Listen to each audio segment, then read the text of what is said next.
VIT YouTube channel में आप दोबारा से आपका स्वागत है। आगे का हम टॉपिक पढ़ेंगे ई कॉमर्स का। मैंने लास्ट टाइम आपको पढ़वाया था थोड़े से एडवांटेजेस ई कॉमर्स के, तो अभी उन्हें हम थोड़ा सा कंटिन्यू करेंगे क्योंकि वो अभी खत्म नहीं हुए थे। तो मैं एक बार शुरू जो मैंने स्टार्टिंग में कराया था उन्हें एक बार रिवाइज करा के फिर आगे मतलब वही टॉपिक है, नोट्स थोड़े डिफरेंट है, उसमें से एक बार आपको रीड आउट करा देती हूँ। इसके बाद हम डिसएडवांटेजेस पढ़ेंगे आज ई कॉमर्स की। So let's start with, by 2017, e-commerce sales are estimated to reach $434 billion in the US alone. That presents a huge opportunity for e-commerce businesses, but online sales pose some unique challenges that brick and mortar shops don't.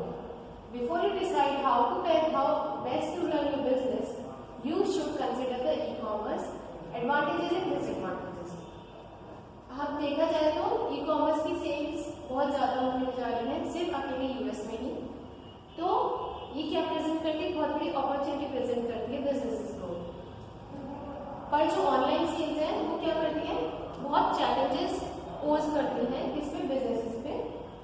इससे पहले कि हम अपनी business start करें, आगे हम e commerce के advantages और इसके डिसएडवांटेजेस को जान लेते हैं। Advantages of e commerce: there is a reason vendors like Amazon choose to do business online.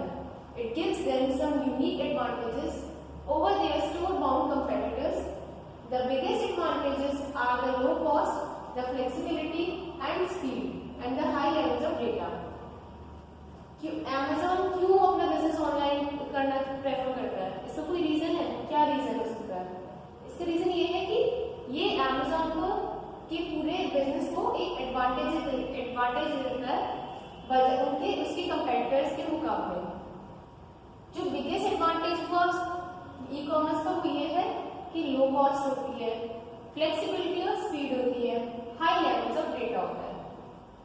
पहले एडवांटेज पढ़ते हैं low cost. Opening a store is expensive, you have to pay rent, furnish the space, get the equipment you need and hire employees to work in it. अगर कोई भी store हमें business start करना है, हमें सबसे पहले स्टोर खोलना पड़ेगा। अब उस स्टोर खोलना पड़ेगा, उसके लिए हमें चाहिए बहुत सारा इन्वेस्टमेंट, बहुत सारा रेवेन्यू।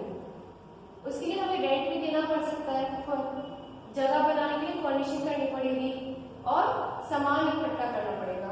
उसके अलावा हमें एम्प्लॉयज हायर करने पड़ेंगे काम करने के लिए। The total dollar cost will depend on how much space you need and where you want to open your store. जो टोटल कॉस्ट है वो डिपेंड करती है इस बात पे कि हम स्टोर कहाँ खोल रहे हैं या फिर हमें कितना सामान चाहिए, कितने सामान की जरूरत है। But it will run you at least a few $1000 to start and then rent and ongoing expense thereafter। पर अगर देखा जाए तो एक एस्टिमेट में कुछ हजारों, कुछ लाखों करोड़ों रुपए, लाखों रुपए तो लग जाएंगे। लेकिन अगर आप वही बिजनेस ऑनलाइन स्टार्ट करते हैं, opening a business online on the other hand is much less expensive. वो बहुत इसकी कंपैरिजन बहुत कम एक्सपेंसिव पड़ेगा, चीप पड़ेगा। If you already have a customer base and want to build out a custom website, you will probably pay a few $1000 for the coding and building of the site. अगर हमारे पास already हमारी पहुंच है customers तक, ठीक है, उसके बाद हमें सभी कस्टमर वेबसाइट बनानी है, तो जो हमारा खर्चा आएगा वो कुछ लाखों के बजाय कुछ हजारों में ही आएगा, वो भी हम एक कस्टमर की वेबसाइट को बनाने के लिए देंगे। If you are just starting out, you can look for a hosted solution. That means the website's e-commerce functions are already built and you just have to customize your information. अगर हम just start कर रहे हैं अपना business, हम सोच सकते हैं एक hosted solution इस प्रॉब्लम का। इसका मतलब क्या हो सकता है कि वेबसाइट के जो ई कॉमर्स फंक्शंस है वो तो ऑलरेडी बने हुए होंगे, हमें क्या करना होगा, सभी इंफॉर्मेशन को कस्टमाइज करना होगा, ठीक है, इकट्ठा करना होगा, क्लासिफाई करना होगा। Shopify is one of the popular choice. It charges anywhere from $30 to $180 to host an online store. एक एग्जाम्पल, अच्छा आपको ये कहाँ से पता चलेगा कौन सी वेबसाइट कौन बनाता है या आपको स्टोर की वेबसाइट किससे बनवानी है? तो एक ऐसे ही एक Shopify नाम की कंपनी है जो आपकी ऑनलाइन वेबसाइट्स बना के देती है। Opening a brick and mortar store takes time. You have to find space, get through the commercial leasing process and get the store set up. That may involve construction time or at least the time to decorate and prepare a space. अगर suppose मुझे brick मतलब ईट रोड़ी का पत्थर का काम start करना है तो उसमें भी मुझे टाइम तो लगेगा, जगह चाहिए होगी मुझे और मतलब लीजिंग प्रोसेस जगह का पेपर्स निकलवाने पड़ेंगे, स्टोर सेटअप करना पड़ेगा, कंस्ट्रक्शन भी लग सकती है उसमें मुझे और स्पेस को डेकोरेट करने में भी टाइम लग सकता है। लेकिन अगर कोई ई कॉमर्स वेबसाइट मैंने प्रेफर की इसके अलावा तो क्या हो सकता है, वो वेबसाइट तो कुछ ही दिनों में तैयार हो जाएगी बनके और हमें सॉल्यूशन मिल जाएगा हमारी प्रॉब्लम का। A custom build website of course will take longer. एक बहुत हमारी हम कस्टमाइज करके बनवा रहे हैं कि हमारी ये प्रायोरिटीज है, हम चाहते हैं बहुत अच्छी वेबसाइट बने, तो उसको थोड़ा सा टाइम लगेगा ज्यादा, पर फिर भी हमारे जो ऑफलाइन वाला सिस्टम है उससे टाइम भी कम लगेगा और पैसा भी कम लगेगा। On an e-commerce site, you can change your product offerings, display and marketing materials almost instantly. किसी भी ई-कॉमर्स की कोई वेबसाइट होती है, इसमें आप क्या कर सकते हो, क्या अगर सपोज आपका सामान खराब आ गया, डैमेज आ गया या फिर साइज नहीं आया या फिर कुछ भी प्रॉब्लम है प्रोडक्ट में, तो क्या आपकी वो चेंज नहीं हो जाती, वो हो जाती बहुत इजीली, आपका सामान रिटर्न हो जाता है, आपके पैसे रिफंड हो जाते हैं, ठीक है।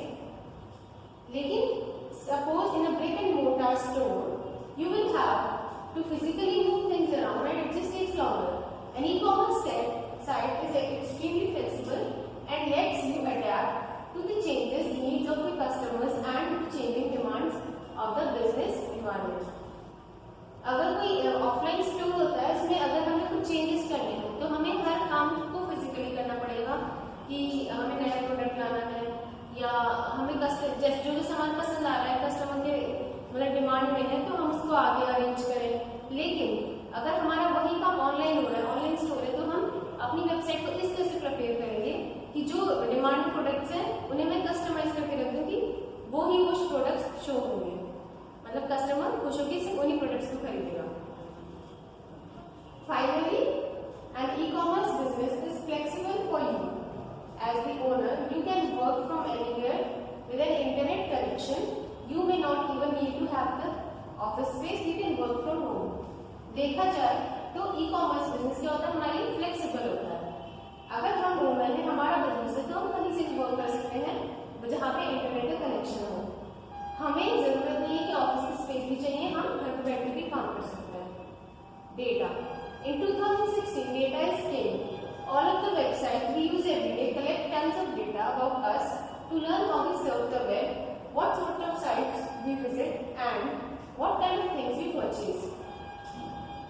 अब डेटा क्या है, डेटा हर चीज का किंग है। जितनी भी वेबसाइट्स जो हम यूज करते हैं वो क्या करती है, डेटा को कलेक्ट करती है हमारे बारे में कि हम इंटरनेट पे क्या क्या सर्च करते हैं या कौन कौन से ऑनलाइन स्टोर्स विजिट करते हैं, ठीक है।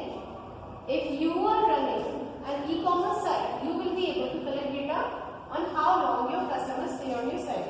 अगर सपोज मेरी ही भी कोई ई-कॉमर्स की वेबसाइट है तो फिर मैं अपने डेटा को कलेक्ट कर सकती हूँ इस बेसिस पे कि मेरे कस्टमर्स कितनी देर साइट पर रहेंगे या कस्टमर्स मेरी साइट पे क्या क्या चीजें ब्राउज करते हैं, क्या क्या चीजें देखना पसंद करते हैं, what they look at and how they go about making purchase. This gives you direct insight to what's making them click buy or what's stopping them. मतलब कि जो कस्टमर मेरी वेबसाइट पर आ रहा है वो क्या सामान खरीदना पसंद कर रहा है या क्या पसंद करके छोड़ रहा है कार्ट में डाल के, तो उससे मुझे आइडिया आ जाता है कि कस्टमर की रेंज कितनी है, क्यों कितने पैसे में सामान खरीदना चाहता है या वो क्यों नहीं खरीद पा रहा, क्या प्रॉब्लम है प्रोडक्ट से। You can use that information to improve the shopping experience and improve the likelihood that your site's visitors will turn into customers. हम ये इन्फॉर्मेशन यूज कर सकते हैं कस्टमर का शॉपिंग एक्सपीरियंस इंप्रूव करने के लिए और ये बढ़ाने के लिए कि जो साइट के विजिटर्स हैं वो हमारे कस्टमर्स बन जाए, ऐसा एक्सपीरियंस बनाने के लिए। It is much harder to get that information in a brick and mortar store. There is no record of what every single customer looked at or how long they spent with a particular product before buying it. अच्छा, लेकिन ये चीज जो apply होती है सिर्फ online store में apply होती है। अगर आपका ऑफलाइन स्टोर है, शॉप है प्रॉपर, तो उसमें हम इतना ध्यान नहीं दे पाते कि हमारा कस्टमर क्या चीज की डिमांड रख रहा है या क्या चीज ज्यादा पसंद में आ रही है उसको, ठीक है। होती है। Of course e commerce is perfect, हर चीज की तरह ई कॉमर्स परफेक्ट नहीं है। It is an online which means that customers can touch और फील और try on the products before buying. सबसे बड़ा डिसएडवांटेज इसका क्या होता है ई कॉमर्स का, कि सारा सामान जो है ऑनलाइन मिल रहा है, वो सिर्फ कस्टमर विजुअली देख रहा है अपने फोन में बैठ के, लेकिन वो उसे ट्राई नहीं कर सकता अगर उसने कपड़े देखे हैं तो उसके दिमाग माइंडसेट नहीं है, मतलब वो समझ नहीं आता कि वो क्या वो चीज को खरीदे या ना खरीदे, ठीक है। या फिर वो देखकर कपड़े को पता नहीं लगा सकते कि स्टफ कैसा है। Online transactions often feel less personal which can make it harder to make a genuine connection with your customers to keep them coming back for more। जो ऑनलाइन ट्रांजैक्शंस होती हैं वो कम पर्सनल लगती है, मतलब कि कस्टमर से आप जेन्युइनली कनेक्ट नहीं कर पाते। जैसे आपका अपना ऑफलाइन स्टोर है, आपकी शॉप है, तो कस्टमर आपके पास सामान लेने आ रहा है, ठीक है, आपको पता चल गया कि ये कस्टमर मेरा बंद किया हुआ है, ये तो आएगा ही, तो मैं इसको उधार भी दे सकता हूँ ट्रस्ट करके कि हाँ ये टाइम पे रिटर्न करेगा। उधार दूंगा, अगर मैं अपनी शॉप पे उधार दे रही हूँ तो फिर मुझे पता है कस्टमर पैसे रिटर्न करने आएगा, दोबारा भी सामान लेने आएगा, तो क्या होता है एक तरह का कनेक्शन बन जाता है जो ऑनलाइन स्टोर से पॉसिबल नहीं हो पाता। E-commerce is limited by the lack of a brick and mortar store, the new challenges of mobile shopping and difficulties of marketing online. It's also a challenge to manage the crossover from e-commerce to physical products। अच्छा, e-commerce क्या होता है, limited होता है, कैसे, mobile shopping से, और online marketing जो लोग स्टोर ऑनलाइन शॉपिंग मार्केटिंग नहीं कर पाते, और ये भी एक चैलेंज है कि ई कॉमर्स के प्रोडक्ट्स को आप मैनेज कैसे करते हैं, है ना। तो ये हमारे लिए क्या है, डिसएडवांटेज है। The website is all you have, the old age is true, you never get a second chance to make a good first impression. Yours as an online vendor is a business website, your site is the customers introduction to your product and brand as well as how you make sales and collect payments, so you want to make sure you get it right। एक कहावत है कि first impression is the last impression, मतलब कि जो हमारा पहली बार में इंप्रेशन बन जाता है उसे हमें चेंज करने का दोबारा मौका नहीं मिल पाता। तो यही अब चीज ई कॉमर्स के लिए अप्लाई होती है, क्योंकि हमारी जो वेबसाइट है वो इतनी अट्रैक्टिव होनी चाहिए कि कस्टमर खींचा चला रहा है, या कस्टमर को खुद ही उसे ऐसे सामान मिल जाए कि उसको जो चीज की जरूरत है वो चीज हमारी वेबसाइट पे हो। अगर ऐसे नहीं है तो शायद कस्टमर कभी आएगा ना, कभी रेकमेंड करेगा हमारी वेबसाइट को। तो यही चीज है कि अगर हमारी वेबसाइट भी अच्छी नहीं है, हमारी की प्रोडक्ट ब्रांडिंग अच्छी नहीं है, हमारे प्रोडक्ट्स अच्छे नहीं है, तो शायद कस्टमर नहीं आएगा। तो इसलिए सारा फोकस हमारा क्या होता है, सिर्फ वेबसाइट पे। और दूसरी बात ये होती है, your site is the customer's introduction to your product and brand as well as how you make the sales and collect payments, so you want to make sure you get it right। हमारी जो website है वो customer के लिए introduction है हमारे product का, ठीक है, और ये इस चीज का कि हमको सेल्स कैसे होती है, हमारी पेमेंट कैसे करते हैं हम, तो इसीलिए हमारा ये फर्ज बनता है कि हमारा पेमेंट ऑप्शन हर चीज एक्यूरेट हो, अप टू डेट हो, ठीक है। जो ऑफलाइन स्टोर्स होते हैं वो उनमें वेबसाइट्स होती हैं, पर उनमें एक फिजिकल प्रेजेंस भी होती है, ठीक है। If you go with online presence only then your website is all you have. If it's slow, unappealing, poorly designed और doesn't work right, your visitors aren't going to stick around। An e-commerce business can't survive without a strong website। To make your website work for you and not against you, you have to consider। अच्छा, एक चीज और है कि हमारे store पे जब हम भी कहीं शॉपिंग करने जाते हैं, आप कहीं जाते हैं, तो वहां पर एक ना एक पर्सन प्रेजेंट होता है जो आपको प्रोडक्ट सिखाता है, कि आप पूछ सकते हैं कि ये सामान कहाँ पर, तो आपको पता होता है कि ये कहाँ पर है या नहीं है, वो आपको पता है। लेकिन जो ऑनलाइन स्टोर होते हैं, हमारी ऑनलाइन वेबसाइट होती है, उनमें हम कस्टमर को गाइड भी कर सकते हैं कि इस तरह से देखो या यहाँ पर प्रोडक्ट्स ढूंढो। तो ये चीज क्या है, बहुत बड़ी डिसएडवांटेज है।